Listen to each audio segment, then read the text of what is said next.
Okay, listen up.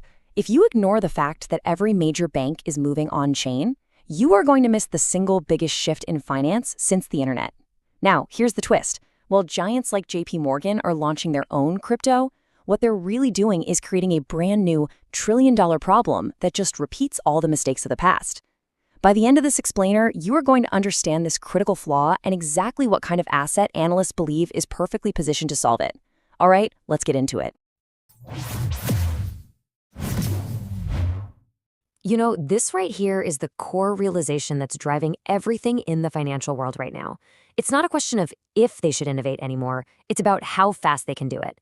The old system, well, it just can't keep up. The biggest players know it, and believe me, the race is on. And I want to be crystal clear about this. This isn't some future prediction. This is a full-blown migration, and it is happening right now, probably faster than you think. Now, what's so crucial here is who is saying this. That's Jamie Dimon, the CEO of JPMorgan. For years, this guy was one of the biggest crypto skeptics out there. So this isn't just him changing his mind. This is a massive signal of a strategic shift coming from the absolute top of the financial world. And look, it's not just one bank dipping its toes in the water. We are seeing a coordinated move across the entire industry. I mean, JPMorgan is already live with JPM Coin.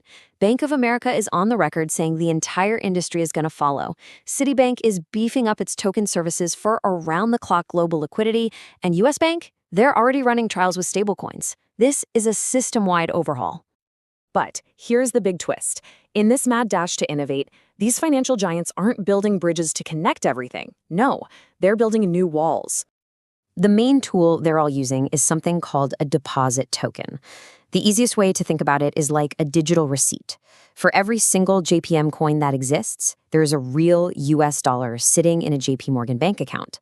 So it's basically their own private bank-controlled money living on their own private ledger. And this quote just brilliantly cuts right to the heart of the problem. That's Brad Garlinghouse, the CEO of Ripple, and he just lays it out perfectly. I mean, think about it. Why on earth would a major competitor like Morgan Stanley or Citibank ever choose to use a digital currency controlled by JPMorgan? The answer is simple. They won't. So here's the crucial point we need to understand. The promise was this beautiful, seamless, modern, on-chain system for all of finance. But the reality? Well, the reality is that each bank is creating its own little token that can't talk to any of the others. So instead of one global interconnected network, what we're actually getting is a bunch of isolated digital islands. And this, of course, brings us to the inevitable next question, right? If everyone is off building their own private island, how in the world are you supposed to connect them? You see, this isn't just some tech problem for engineers to figure out. This is the fundamental challenge that's going to determine whether this whole on-chain migration thing actually succeeds or if it just fails. I mean, if a JPM coin can't be used to pay someone who has an account at Citibank, have we really improved anything at all? And the scale of this problem is, well, it's massive. We're not just talking about bank deposits here. We are talking about the tokenization of literally everything of value. Stocks, bonds, real estate, commodities, you name it. If there's no way to move seamlessly between all these different digital assets and currencies, then the new system is just as clunky and fragmented as the old one. Okay, let's just break it down nice and simple. A JPM coin lives only on JPMorgan's system. A Citi token lives only on Citibank's system. A tokenized stock might live on a completely different one. You can't just send one to the other. They're totally incompatible. It's like trying to play a Blu-ray disc in a VCR. This just screams for some kind of neutral middleman technology to bridge all these gaps. So this glaring need for a go-between, a sort of universal translator for value, leads us directly to this concept of a neutral bridge asset, an asset that was designed from the ground up to solve this exact problem. So what would an asset like this actually need to have? Well, first and foremost, it has to be completely neutral. No single bank or country can control it. It has to be decentralized, it has to be incredibly fast, and it has to be super cheap to use. If you want competing global institutions to trust it, it has to check every single one of these boxes, no exceptions. Now, according to the source material, this is where something like XRP comes into the conversation.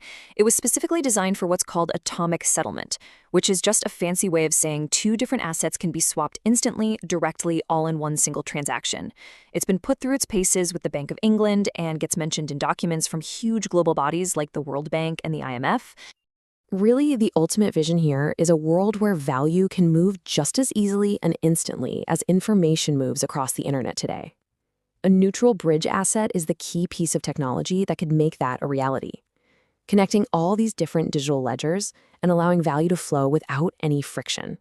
So this is really the ultimate takeaway. The on-chain migration of global finance, it's not a question of if anymore, it's when.